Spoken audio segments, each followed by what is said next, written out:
اللہ کے نام سے شروع جو بڑا مہربان نہایت رحم والا ہے۔ اللہ کو اپنے بندے کی 3 عادتیں بہت پسند ہیں: گرمی میں روزہ رکھنا، سردی میں وضو کرنا اور جوانی میں عبادت کرنا۔ صرف میرا رب ہی ہے جو ایک سجدے سے راضی ہو جاتا ہے، ورنہ انسان تو جان لے کر بھی راضی نہیں ہوتا۔ اللہ کی رحمت کی پہلی نشانی یہ ہے کہ انسان کو اپنے عیب نظر آنے لگتے ہیں۔ سجدے کی خوبصورتی یہ ہے کہ ہم فرش پر سرگوشی کرتے ہیں اور وہ عرش پر سنی جاتی ہے۔ جب آپ کا دل بغیر کسی وجہ کے اداس رہنے لگے تو سمجھ لیں کہ آپ کی روح اللہ کا ذکر مانگ رہی ہے۔ اپنے دل کو مضبوط بناؤ اور اللہ پر یقین رکھو، وہ تمہاری ہر پریشانی دور کر دے گا۔ زبان دراز لوگوں سے ڈرنے کا کوئی فائدہ نہیں ہوتا، کیونکہ وہ تو بول بال کے اپنی براس نکال لیتے ہیں، لیکن ڈرو ان لوگوں سے جو سہ جاتے ہیں، کیونکہ وہ اپنا معاملہ اللہ کے سپرد کر دیتے ہیں۔ جہاں نا انصافی کی کوئی گنجائش نہیں، وہاں دیر ہے اندھیر نہیں۔ جو کسی کا برا نہیں چاہتے، ان کے ساتھ کوئی برا نہیں کر سکتا، یہ میرے رب کا وعدہ ہے۔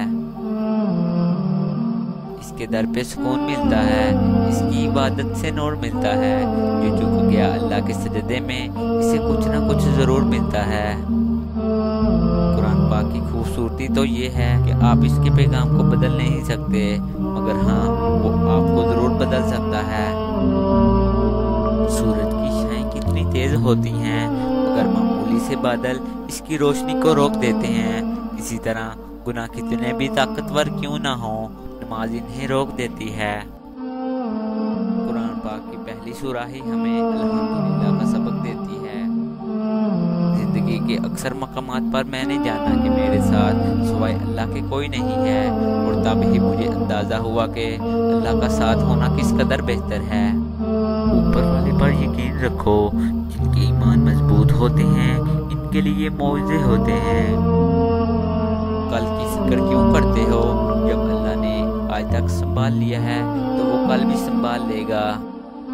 جب معاملات تمہاری پہنچ سے دور نکل جائیں تو سب اللہ پر چھوڑ دو، وہ سب کچھ ایسا کر دے گا کہ تم سوچ بھی نہیں سکتے۔ قرآن کہتا ہے کہ اپنے دشمنوں کی چالوں سے پریشان نہ ہوا کرو، بے شک تمہارا رب سب سے بہتر چال چلنے والا ہے۔ اس دن پر آنسو بہاؤ جو تم نے بغیر نیکی کے گزار دیا۔ جب آپ جوانی میں اپنے بچوں کو وقت نہیں دیتے تو پھر بڑھاپے میں بچے آپ کو وقت نہیں دیتے۔ دنیا میں اپنی کوئی جگہ بنانی ہے تو سب سے خوبصورت جگہ کسی کی سوچ میں رہنا ہے، کسی کی دعا میں رہنا ہے اور کسی کے دل میں رہنا ہے۔ اکثر اوقات اللہ تعالیٰ آپ سے آپ کی پسندیدہ چیزیں اور شخصیات اس لیے دور کر دیتا ہے تاکہ صرف آپ اور اللہ رہ جائیں۔